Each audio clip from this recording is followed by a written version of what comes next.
Thank you so much. And it's a pleasure of mine that we are here at the Education Summit. And what better person to be with than Mr. Rajiv Kumar. Everyone talks about Viksit Bharat. Everyone talks about Prime Minister Modi's vision. But education is the cornerstone of the Viksit Bharat that we are all dreaming about. And one of the key factors is the National Education Policy. And sitting with me is the man who was the Vice Chairman of Niti Aayog when NEP 2020 was formulated and initially rolled out. So, sir, we just had a look at the annual school education report 2024. For the first time after a long stagnation, you have government schools actually doing well. Basic Hindi reading skills have gone up.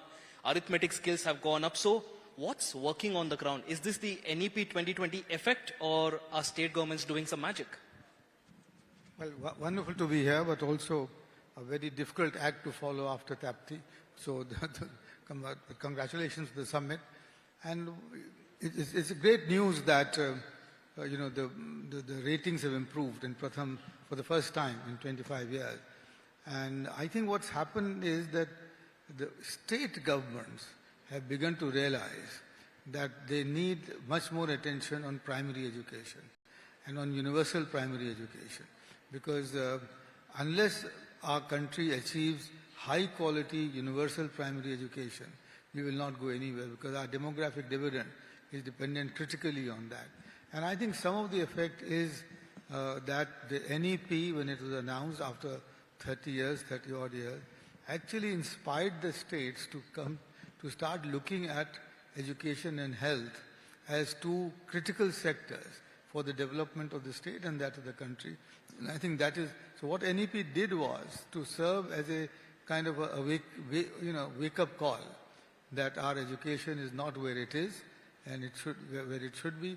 But I just want to have a word of caution that Pratham's results are not don't hold for the whole of India. So there are still very large pockets where primary school education needs a lot of improvement, and especially where children go to the government schools. And I think there's beginning to be a bigger difference between private and public schools, which we need to look after. Absolutely. In fact, we have a lot of educationists also in the audience, and I'm sure everyone would agree with the fact that there are a lot of gaps that need to be addressed as well. And when NEP 2020 was rolled out, the idea, the assumption was that there would be cooperative federalism. But we've seen, in a way, some sort of a competition when it comes to federalism. For example, just as an example, Karnataka, NEP 2020 was rolled out by a government, then the next government came in, they amended because they thought that it served an ulterior political motive. But the problem is, do you think the fact that we have a federal structure which is so strong, we also at the same time need a very strong implementation body to ensure that a concept, an idea like NEP 2020 is actually implemented on ground across the country? Absolutely right. Being a federal state and the fact that education is in the concurrent list and it really falls into the lap of the state governments on what they want to do with it, especially up to the higher education level. So at the higher education level, the new act that the government had just passed, which is the Higher Education Commission, which will replace the UGC and everything else, I think that will probably provide the basis for a universality and standard setting of higher education across the states. But that can't still be said about primary and secondary school education. So what might be a very good idea actually is, just like you set up the GST Council, the government can think about setting up an interstate education council where the education ministers of all the states come together and decide to standardize the curricula, and of course the language curriculum will be different because the three languages, are whatever they would choose, etc. But for the rest of it, they could do that. The principal point being that what you need is a coherent strategy for implementing NEP across the country. But remember that India as a country is larger than Europe, is more diverse than Europe, and each state here pretty much represents a big country anywhere else in the world. The state that I come from, Uttar Pradesh, 250 million. So we need to cater the education system to the requirements of that particular state and maybe even of a sub-region within the state. So therefore, you need a much bigger effort now that you have laid the foundation to build a cohesive structure. You need, and as I suggest, and as I was saying, what you could do is to create, an interstate council for primary and universal education. Just one thing that I want to say is that the most important goal today before the government must be the universalization, must be the universal achievement of 100% secondary education, including vocational skills. And I think the country needs that, and the window is not too long, because we will start becoming aging society after about 2045. So we need to do that in the next 20 years. Absolutely. In fact, it's interesting that you spoke about Uttar Pradesh, and I think a lot of people, when they speak about education in India, do not take into context the population and the diversity. I mean, Uttar Pradesh alone, I believe, has a population more than Japan, Brazil, Portugal. So It's the fifth largest country in the world. right. So that's the diversity that we're looking at. But also, one of the interesting points that I want to talk about is the fact that public expenditure when it comes to education, one of the long-term visions of NEP 2020 was to ensure that 6% of the GDP is spent on public education expenditure. Even now, even the current, the expenditure that we have hasn't met 6%. Over the past 57 years, I believe we've had 3 major education policies. None of them have been able to take it to 6%. How is it that a subject and a topic as important as education does not get even 6% of our spending? So this 6% goes back to the Kothari Commission, which was there, I think, in the early 60s, as far as I remember. But there's a misunderstanding about this 6%, which is that 6% we assume should be 6% of the GDP from the government alone. But the fact is that it should be 6% of government plus private expenditure together. And we are beyond that today. We are beyond that today. And the very, very good news is that even the lowest people at the lowest level of income, lowest society, have understood the huge importance of education. So, even the poorest people, people who are working in our homes or, driving, they are wanting to send their children to school to try and, because they know that the return on education is very high, and that's the only way to go forward. So the 6% is actually being achieved if you combine government, public and private expenditure together.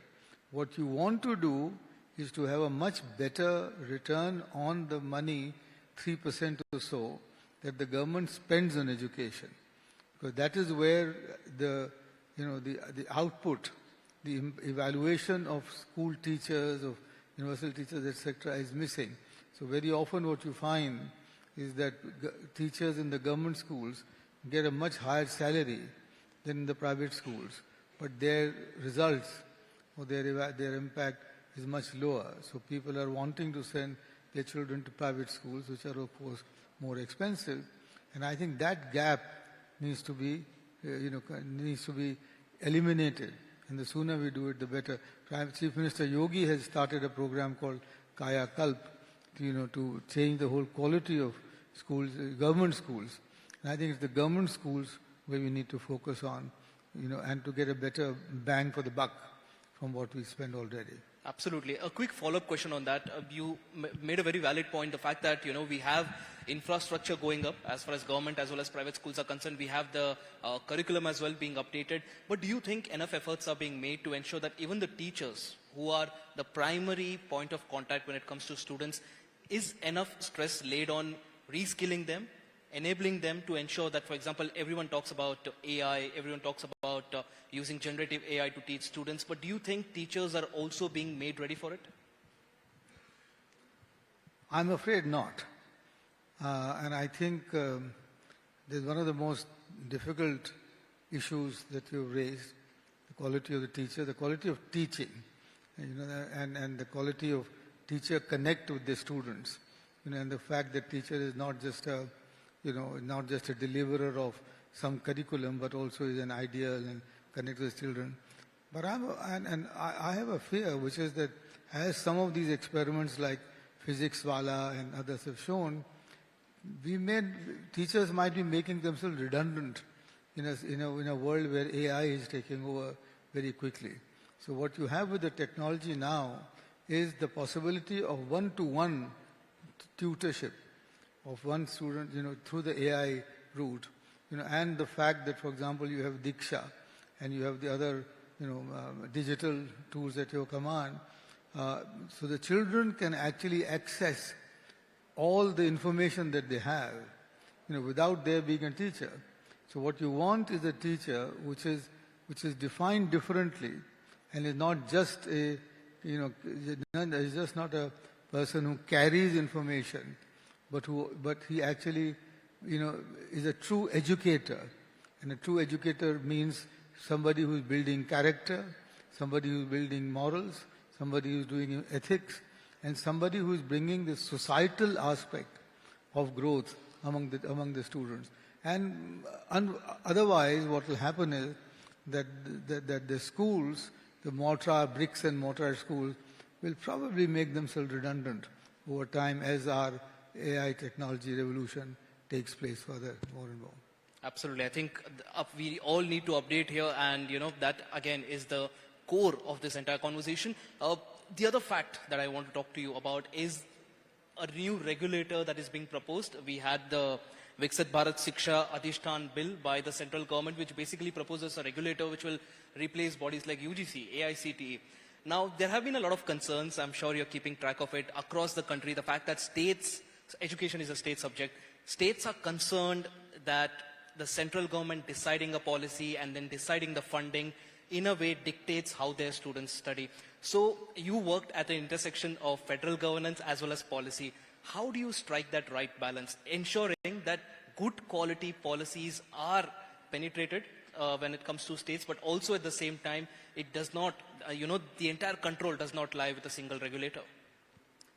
As I said earlier, Ashish, the fact is that a pan-India policy for anything in this country, except maybe for defense or foreign policy, or even not for foreign policy actually, a pan-India policy for any issue or any subject is actually not workable.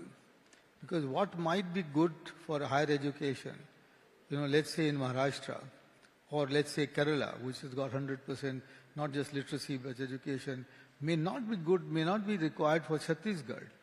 So what you need to do is to cater to the requirements of the ground, and that ground requirement could be very different. Now I'll give you an example. I believe there are 36 districts in this country which are the source of pretty much 70% of the migration that takes place.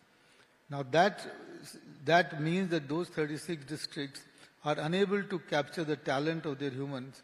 Now there you might require a whole set of vocational education, where the children might learn the vocations which are useful in that state so that they can work there or carry it forward there. Now that may not be required for Tamil Nadu, because Tamil Nadu is a recipient of the, or for Bangalore. So back to my suggestion that for all of this, you've got to bring the states together on the same platform and then discuss with each other and say that yes, this is the standard regulation, but let us see how we can apply it flexibly, across the different states so that everybody comes together. Again, give you one more example. The Prime Minister started, when I was there, the Aspirational Districts program, and we selected 112 districts which were the most backward. Now, what they require there is completely different from what you require in districts in Gujarat and Maharashtra and so on. So my thoughts really is that you have to have policy and their implementation in line with the ground reality, rather than just say that this is what we need. Just one last thing is that I did not see in the NEP, and I was saying, any ambitious target for saying that by so-and-so year, so many universities will be in the top 100 of the world. We need something like that as we go forward, because after all, this India will be primarily a knowledge economy in the next 25 years, and we have to lay the groundwork for that. Absolutely. Very interesting point that you made there, that there is no concrete goal or aim as such? Like, for example, when we say Viksit Bharat, it's 2047. So we know by when the Prime Minister wants India to be Viksit. But when it comes to education, I think that is something that's lacking. A quick question before we wrap. Do you think the problem also at the end of the day is that the curriculum even now does not really cater to what the industry requires? This is a concern that we've heard from industry for many, many years now. Do you think we still lack the kind of foresight that is needed to ensure that the education quality and also the vocational education that you were talking about meets the industry standards? You see, there are 2 or 3 levels of answer to this question. The curriculum at the primary school should be more about teaching the children how to learn. Yeah, learning about learning, how to ask the questions, how to grasp whatever you're getting, not just rote. It's no good telling them to, rote something. The whole thing is about mental development. Then at the secondary school, the curriculum could well be that you do whatever, but along with you learn a vocation, right? So that not all of us will go to the higher education and do it. Many people after secondary education will be much better off if they were to do some vocational skills, which then can become a continuum. So you can start being a plumber, then you can be a master plumber, then you can be a plumber designer. So that's the second part of the curriculum. The third part of the curriculum is the higher education. At the higher education level, you've got to bring, sort of the frontiers of knowledge to the children there. Now, and that is where you talk about, how to inspire the children to take the knowledge frontier forward. So again, to talk about just one single, finally, this is one thing that I think in all this, we will benefit much more if the academia, the education world, works more closely with the industrial world, the business world. Because, the question of employability, so we should know what the business wants and what the business wants 10 years from now. And that's what we should be working on, etc. So that coherence or that collaboration also needs to be brought in. Again, I think these are things that we need to be building much more on and thinking about, yeah. Absolutely. And before we wrap, we have a lot of educationists and a lot of people here who run multiple schools and colleges. As someone who's worked, like I earlier said, at the intersection of policy research and federal governance, you know the fact that the government can frame whatever policy it wants. Implementation is where it all is decided. So these are the people that implement it. Yeah. Any last message that you have for them?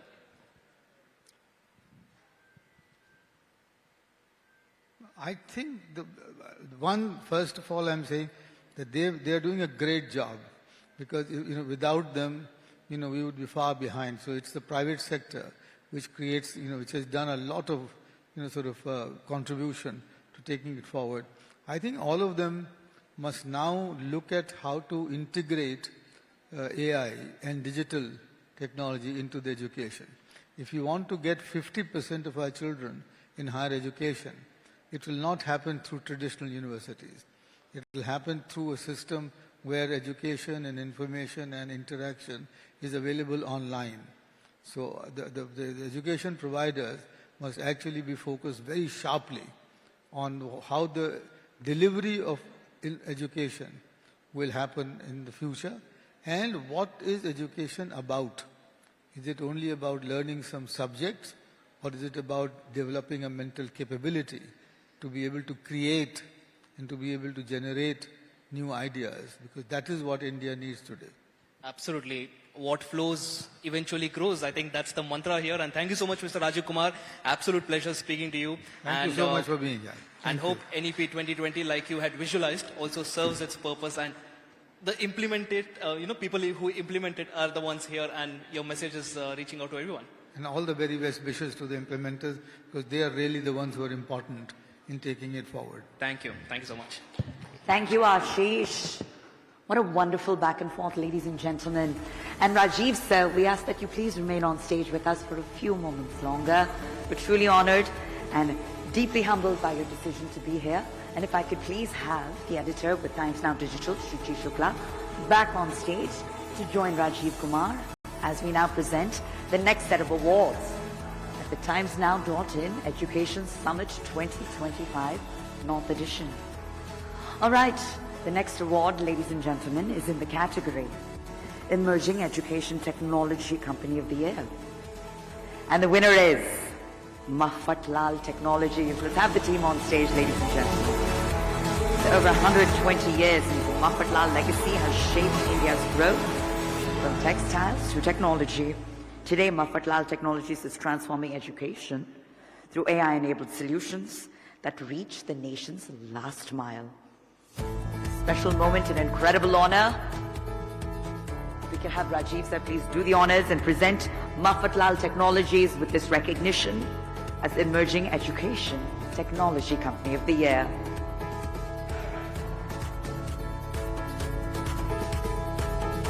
Excellent.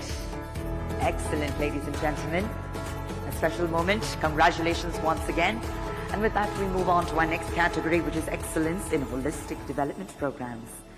And the winner is Presidium Senior Secondary School, Gurgaon. Let's please have the team on stage. So if I could invite Ms. Sudha Gupta, Chairperson of the Presidium and Mother's Pride Group of Schools, a renowned educationist. She's an author, she's a parenting expert, and has been honored nationally and internationally for her outstanding contribution to holistic education and child development. Congratulations once again. A special honor, a highly coveted category, a very personal award. And with that, ladies and gentlemen, we now move on to our next category, which is Excellence in HR and Learning Leadership. And in this category, Excellence in HR and Learning Leadership, the award goes to Ganish Yadav. So huge round of applause.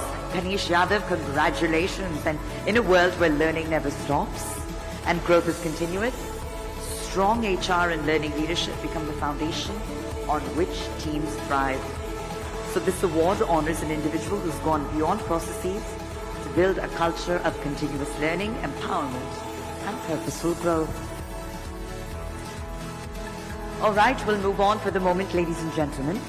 And the next category is Excellence in Holistic Student Development. And it goes to Bal Bhavan International School. Can we have the Bal Bhavan International School on team?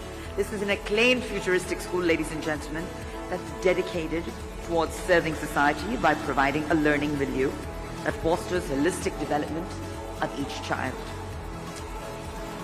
All right, we'll move on to our next category, which is Excellence in Industry Collaboration as a New Age University.